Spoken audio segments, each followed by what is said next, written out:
प्रहार में अब बात होगी योगी आदित्यनाथ के आज झारखंड में धुआंधार प्रचार की। योगी विरोधियों पर बरस रहे हैं। आइए सीधा आपको कोडरमा लेकर चलते हैं जहां योगी आदित्यनाथ संबोधित कर रहे हैं। लेकिन दोनों की गारंटी में अंतर है। मोदी जी की गारंटी है हर गरीब को मकान देने का। मोदी जी की गारंटी है हर नौजवान के हाथ को कार्य देने का, रोजगार देने का। मोदी जी की गारंटी है हर किसान के सम्मान का। मोदी जी की गारंटी है हर बहन और बेटी की सुरक्षा का।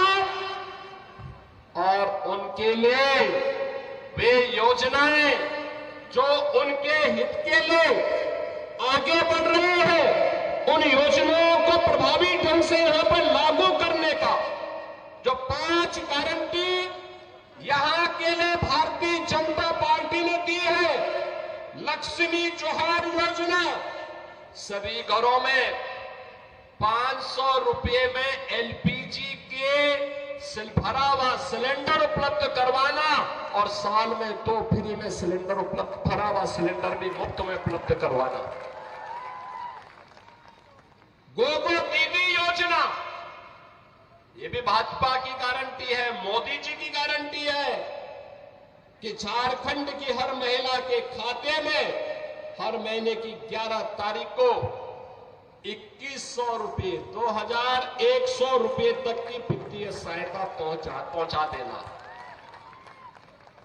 21 लाख परिवारों को मिलेगा अपना पक्का घर और सभी परिवारों को घर निर्माण के लिए मिलेगा मुफ्त बालू। यानी ये भाजपा कहती है कि हम मुफ्त बालू घर निर्माण के लिए देंगे और बालू माफिया का सफाया कर देंगे। युवा साथी भत्ता, जिन्होंने स्नातक स्नातकोत्तर की डिग्री प्राप्त कर ली, जिन युवाओं को डिग्री प्राप्त करने के पहले 2 वर्ष में अगर उन्हें कोई नौकरी नहीं मिलती है तो प्रत्येक माह 2000 रुपए की गारंटी भी भाजपा आपको दे रही है, एनडीए आपको दे रहा है। और बहनों और भाइयों, इसके साथ ही जो यहां पर भर्तियां ये नहीं कर पाए थे, सरकारी नौकरी नहीं दे पाए थे, पहले ही कैबिनेट में निर्णय लेकर के भारतीय जनता पार्टी ने कहा है उन युवाओं के लिए नौकरी का पिटारा लेकर के भी भारतीय जनता पार्टी झारखंड के अंदर ही लेकर के आएगी। और अब बात महाराष्ट्र चुनाव की। महाराष्ट्र में आज सियासी मंगलवार है। मुंबई से लेकर नागपुर और कोल्हापुर तक धुआंधार प्रचार हो रहा है। बड़े बड़े दिग्गज सड़क पर रोड शो कर रहे हैं। महायुति हो या महाविकास आघाड़ी, प्रचार में पहले नेता मंदिर जाकर माथा टेक रहे हैं। उधर महाराष्ट्र के चुनाव में नेताओं की बयानबाजी भी तीखी होती जा रही है। महाराष्ट्र में अब एक और महिला उम्मीदवार को लेकर शर्मनाक बयान दिया गया है। यह बयान भी उद्धव गुट के उम्मीदवार की तरफ से आया है। वहीं कल नामांकन के आखिरी दिन कई बागियों ने अपनी उम्मीदवारी को वापस ले लिया। जिन्होंने नहीं लिया उन पर एक्शन शुरू हो गया है। किसने क्या कहा, कौन कहां प्रचार कर रहा है, बागियों पर क्या एक्शन लिया गया है, पूरी खबर दिखाएंगे। लेकिन उससे पहले इस वक्त की बड़ी खबर आपको बता दें। इंपोर्टेड माल के बयान पर अब महाराष्ट्र की सियासत में बकरी को लेकर हंगामा हो गया है। संजय राउत के भाई सुनील राउत ने शिंदे गुट की महिला उम्मीदवार को लेकर आपत्तिजनक बयान दिया है। सुनील राउत ने उनके खिलाफ विक्रोली से चुनाव लड़ रही शिवसेना शिंदे गुट की सुवर्णा करंजे को बकरी कहा है। सुनील राउत ने कहा कि इस बकरी को शिंदे गुट ने बलि का बकरा बनाया है, जिसका 20 नवंबर को काटा जाना तय है। इससे पहले अरविंद सावंत ने मुंबादेवी से शिवसेना शिंदे गुट की महिला उम्मीदवार शाइना एनसी को लेकर आपत्तिजनक टिप्पणी की थी। उद्धव गुट के सांसद अरविंद सावंत ने शाइना एनसी को इंपोर्टेड माल कहा था। हालांकि अरविंद सावंत ने बाद में अपने बयानों के लिए खेद भी जताया। लेकिन अब उद्धव सेना के एक और नेता ने महिला उम्मीदवार को लेकर अपमानजनक बयान दिया है। सुनिए संजय राउत के भाई सुनील राउत ने शिंदे गुट की नेता सुवर्णा करंजे के लिए क्या कहा। अभी लड़ाई मेरी जीतने की है ही नहीं। मैंने अभी प्रचार नहीं चालू किया, मैंने प्रचार ही चालू नहीं किया। वो अपने दो दामाद, एक लड़का लेके घूम रही है, 2-4 भाड़े के टट्टू लाती है, बराबर ना। टक्कर भी ऐसी होनी चाहिए ना, बराबरी की टक्कर होनी चाहिए ना। सुनील राउत है, मैं संजय राउत मेरा बड़ा भाई है, जिन्होंने मोदी और शाह को हिलाया, तो टक्कर भी ऐसी होनी चाहिए अपनी लेवल की। लेकिन कोई टीका ही नहीं मेरे साथ में, आने की हिम्मत ही नहीं, सब पीछे। तो अभी किसी को बकरा बनाना ही था तो उसको बकरी को मेरे गले में डाल दिया। अभी 20 साल को काटेंगे बकरी को अपन। इस बीच सुनील राउत के खिलाफ आपत्तिजनक बयान को लेकर एफआईआर दर्ज हो गई है। सुवर्णा करंजे की शिकायत पर विक्रोली पुलिस स्टेशन में केस दर्ज किया गया है। सुवर्णा करंजे ने विक्रोली पुलिस में शिकायत दर्ज कराते हुए कहा कि यह बयान महिलाओं का अपमान करने वाला है। विक्रोली सीट पर संजय राउत के भाई सुनील राउत उद्धव ठाकरे की पार्टी से चुनाव लड़ रहे हैं, तो वहीं सुवर्णा करंजे एकनाथ शिंदे की शिवसेना से मैदान में हैं। वहीं केस दर्ज होने के बाद सुनील राउत का रिएक्शन भी सामने आया है। सुनील राउत ने कहा कि इसका करारा जवाब 23 तारीख के बाद मिलेगा। करारा जवाब 23 तारीख को मिलेगा। इतना करारा जवाब 23 तारीख को मिलेगा। करारा जवाब 23 तारीख को मिलेगा। इतना करारा जवाब 23 तारीख को मिलेगा। इधर भाई सुनील राउत के बयान पर संजय राउत का बयान सामने आया है। संजय राउत ने धमकी दी तो वो 23 तारीख के बाद सबका हिसाब कर देंगे। संजय राउत ने कहा कि उनके ऊपर झूठे मुकदमे दर्ज किए जाएंगे, लेकिन वो जेल जाने से नहीं डरते। सर, आपके भाई के ऊपर एक मामला दर्ज होने दो ना, मामला ही दर्ज हुआ है ना। झूठे मुकदमे इस चुनाव में हमारे ऊपर हो गए, हमको जेल में डाला जाएगा फिर एक बार। हम डरते नहीं है, हम 23 तारीख के बाद हिसाब कर देंगे उनका सबका पूरा। संजय राउत के बयान पर मुंबा देवी सीट से शिंदे गुट की उम्मीदवार शाइना एनसी का बयान भी सामने आया है। उद्धव की सेना लगातार महिलाओं का अपमान कर रही है। महाराष्ट्र की हर एक महिला इसका 20 नवंबर को मुंह तोड़ जवाब देगी। महिला शक्ति का रूप है और ये उबाटा सेना हमारा अपमान लगातार करते जा रहे हैं।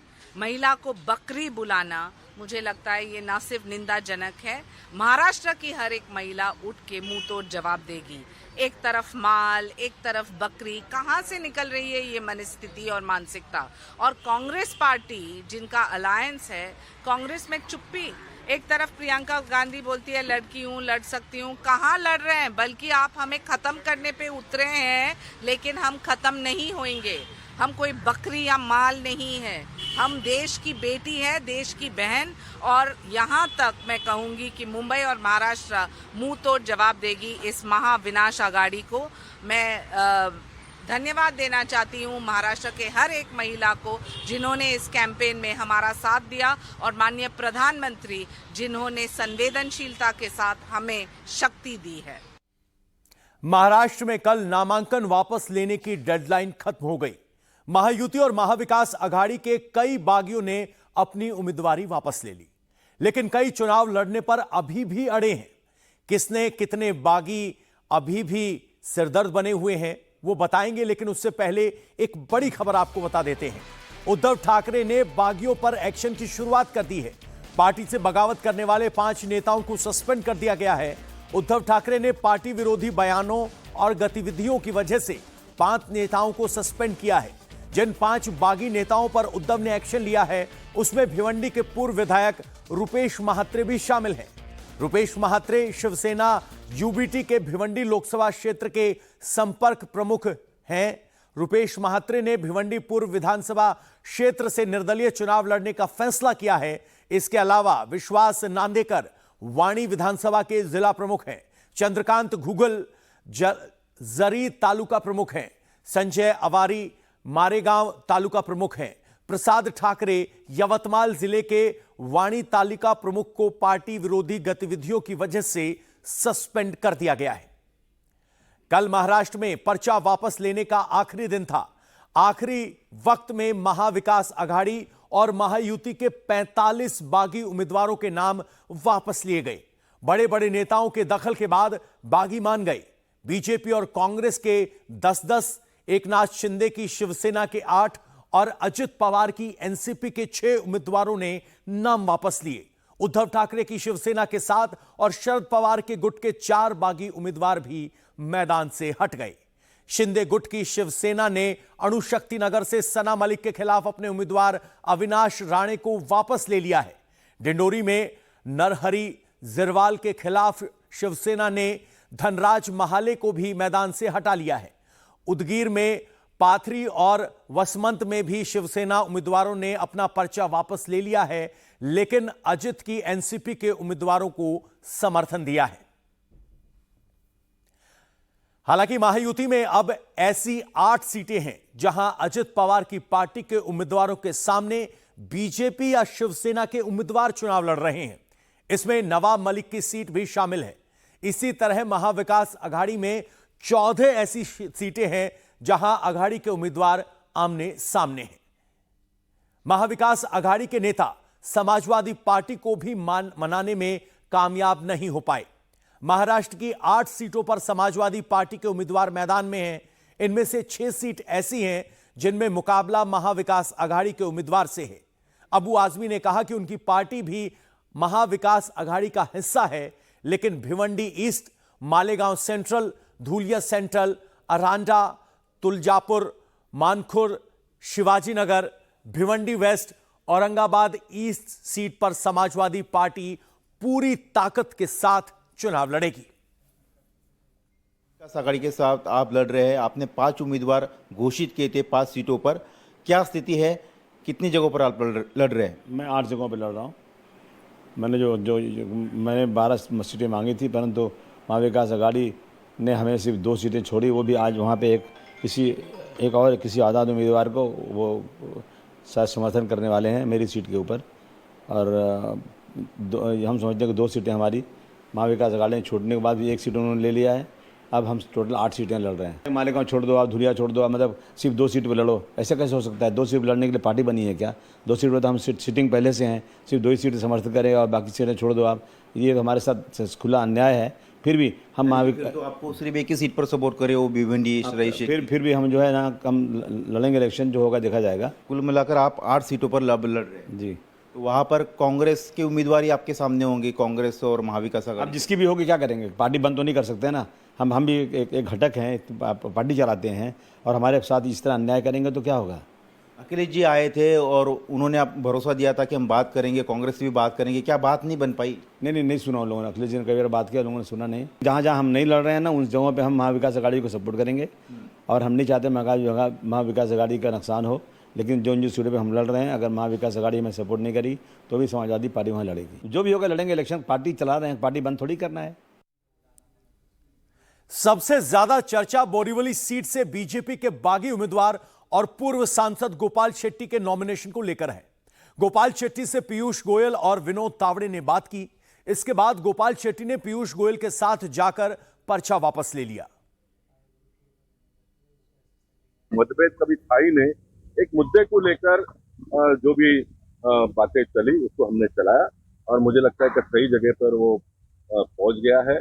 और क्या हुआ, कैसे हुआ, ये कहने की कोई आवश्यकता नहीं है। पार्टी के नेता बहुत बड़े हैं, पार्टी बहुत बड़ी है, व्यक्ति हमेशा छोटा होता है। इससे मैं आज भी छोटा अपने आप को महसूस करते हुए मैं पार्टी के लोगों से भी कहूंगा कि मेरे से अगर कोई गलती भी हुई होगी तो उसको वो क्षमा करें, और हम सब लोग मिलकर जो जनमानस की भावना है उन जनमानस की भावना को आगे हम बढ़ाए। अब खबर छठ महापर्व की। नहाय खाए के साथ आज छठ महापर्व की शुरुआत हो गई, लेकिन दिल्ली में व्रतियों की आस्था के साथ मजाक हो रहा है। यमुना साफ करने के बजाय दिल्ली सरकार ने कालिंदी कुंज पर यमुना बैराज का गेट ही बंद करवा दिया है। इसके बाद यहां पर पानी का बहाव बंद हो गया। सुबह तक जहां कालिंदी कुंज पर पानी में सफेद झाग ही झाग नजर आ रहा था, वहीं दोपहर होते होते अब यमुना सूखी नजर आ रही है। पानी का बहाव बंद होने के बाद नदी में पानी का स्तर बेहद कम हो चुका है। घाट पर चारों तरफ गंदगी ही गंदगी नजर आ रही है। सवाल यह है कि जब यमुना में पानी ही नहीं है तो व्रती छठ कैसे मनाएंगे? यमुना में खड़े होकर सूर्य को अर्घ कैसे देंगे? आज से छठ पर्व की शुरुआत हो चुकी है और आज ही कालिंदी कुंज घाट में सबसे ज्यादा सफेद झाग तैर रहा था। कई सैकड़ों की संख्या में सुबह से यहाँ पे श्रद्धालु आ रहे हैं जो छठ पर्व के लिए यहाँ पे स्नान कर रहे हैं। सरकार से जब यमुना साफ नहीं हुई, झाग रोका नहीं गया लगातार केमिकल डालने के बावजूद, तो सरकार ने क्या किया, गेट बंद कर दिए। जो बैराज है उसका पानी रोक दिया। इस समय पूरी यमुना सूख गई है, झाग भी गायब हो गया है। जो लोग यहाँ पे स्नान के लिए आए थे उनके लिए भी अब पानी नहीं बचा है, केवल थोड़ा सा किनारे पे पानी। और तस्वीरें देखिए कि इस समय जब गेट बंद कर दिए गए बैराज के तो पूरा पानी कम हो गया। पूरे घाट की क्या स्थिति आप देखिए, ना कभी यहाँ पे सफाई होती है, पानी साफ करना तो दूर, घाट किनारे जो कचरा पड़ा होता है वो भी यहाँ पे कोई एमसीडी का कर्मचारी आके साफ नहीं करता है। यहीं पे पूरी छठ पूजा की प्रक्रिया की गई। जो गाय भैंस है वो यहीं पे आके गंदगी खाती है, इसी गंदे पानी को पीती हैं। मछलियां इस पानी में मर चुकी हैं। सरकार के पास जब कोई रास्ता नहीं बचा, ना लोगों को वो इस गंदे पानी में डुबकी लगाने से रोक पाए, ना इस पानी को साफ कर पाए, उसके बाद उन्होंने सीधा गेट बंद कर दिए ताकि पानी ही ना आए और ना यहाँ पे कालिंदी कुंज घाट में लोग छठ की पूजा करने आए और ना ही यहाँ पे स्नान करें। दिल्ली में पिछले कई दिनों से छठ को लेकर सियासत चल रही थी। आम आदमी पार्टी और बीजेपी एक दूसरे पर आरोप लगा रहे हैं, लेकिन जब 4 दिन तक चलने वाले महापर्व की शुरुआत हुई तो यमुना साफ होना तो दूर अब सूखी नजर आने लगी है। कालिंदी कुंज में यमुना बैराज का गेट बंद कर दिया गया है। पिछले कई सालों से झाग हटाने के लिए केमिकल का छिड़काव किया जा रहा था, लेकिन इस बार दिल्ली सरकार ने नया तरीका निकाला है। कालिंदी कुंज में यमुना बैराज का गेट ही बंद कर दिया है। गेट बंद होने के बाद न पानी आएगा न झाग बहेगा, लेकिन इस फैसले से व्रती नाराज है। ये सरकार तो पबनी करने के लिए भी मना कर रहे हैं कि इधर से पबनी होगा ही नहीं। दिल्ली सरकार के लिए तो हम लोग बहुत नाराज है दिल्ली सरकार से, क्योंकि दिल्ली का सरकार जो है वो इससे बड़ा कोई व्रत नहीं है। छठ है, छठ जानते हैं कि हिंदू पूरा मनाता है, कोई भी हो, लेकिन जब सरकार इस पर सुनवाई नहीं ले रहा है तो सरकार के लिए हम लोग नाराज है। हम लोग घर पर ही छठ कर लेंगे, लेकिन जमुना जी में छठ करने नहीं आएंगे। वोट मांगने आएगा तो घर से निकाल देंगे। अगर आएंगे कहने वोट देने के लिए तो कहेंगे दूर से ही रहो, सामने मत आना। अगर सामने आओगे तो बहुत कुछ हो जाएगा। सरकार के देखे ही नहीं रहा है तो क्या करे, अब जैसे है उसे तो करना पड़ेगा। नियम है हमारा, नियम के अनुसार तो छठ पूजा करनी पड़ेगा। ये जो हम पानी देख रहे हैं, आप लेके जा रहे हैं यमुना जी का पानी, ये खाने में भी डालेंगे, इसी से छिड़काव करेंगे, पर ये पानी तो जहरीला है। कुछ नहीं है, ये पवित्र पानी है, अमृत पानी है। आपके लिए जहरीला है, मेरे लिए तो अमृत है। कालिंदी कुंज पर यमुना का फिलहाल पानी रुक गया है, लेकिन आईटीओ घाट पर भी यमुना गंदी नजर आ रही है। सुनिए घाट पर पहुंचे श्रद्धालुओं ने क्या कहा। बहुत पानी गंदा है, साफ नहीं है पानी। हर साल पानी साफ रहते, पूरा हर जगह भरे पड़े हैं, तो इसलिए हम सब क्या करें, मजबूरी में नहाने पड़ते हैं। मजबूरी है तो नहा लेते हैं। तो बीमारी का डर नहीं है? बीमारी का तो डर तो है ही है, बीमारी का डर तो है। माता रानी की कृपा है, माता रानी की कृपा से हम सब आते हैं जमुना में नहाने। हाँ, हर साल। तो यहाँ पर जो गंदगी है उसके चलते परेशानी नहीं हो रही कोई परेशानी होगा तो क्या, माता रानी क्या है, ऊपर से माता रानी देख रहा है सब है। जब मेरा सेवक आ रहा है कि नहीं आ रहा है, सबके तो वही तो छाड़ते हैं। तो हर साल इसी तरह की गंदगी होती है? हाँ, इसी तरह गंदगी आते है। ये तो कुछ है गाँव सा, तो कुंभ ही जो। आपका क्या नाम है? मेरा गीता नाम है, गीता मंजू देवी। आप कहाँ से? हाँ, आप कहाँ से? कोटला से। ये बताइए क्या कुछ सफाई है? नहीं सफाई तो कुछ नहीं है, उसमें बहुत गंदगी है। नहीं, इधर है सफाई, उधर नहीं है। नहीं है साफ सफाई, गंदा पानी है बहुत। तो ऐसे कूड़े वाले पानी में पूजा करते हुए आपको डर नहीं लगता कि बीमारी हो जाए? तो अब क्या करूँ, अब जो ही है उसी में तो नहाना धोना है। साफ पानी अब कहाँ से लाएंगे हम लोग?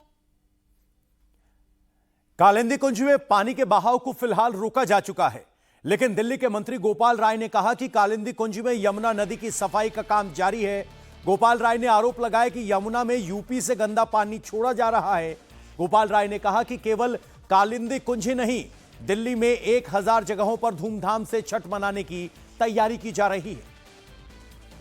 यमुना में जो भी कालिंदी कुंज में उत्तर प्रदेश से गंदा पानी भेजा जा रहा है, डाला जा रहा है, उसकी सफाई का अभियान निरंतर चल रहा है। और उसके कालिंदी कुंज में ही नहीं, दिल्ली में 1000 जगहों पर छठ पूजा की तैयारी हम लोग कर रहे हैं और धूमधाम से आज की शुरुआत हुई है और पूरी दिल्ली धूमधाम से छठ पूजा जो है वो मनाएगी।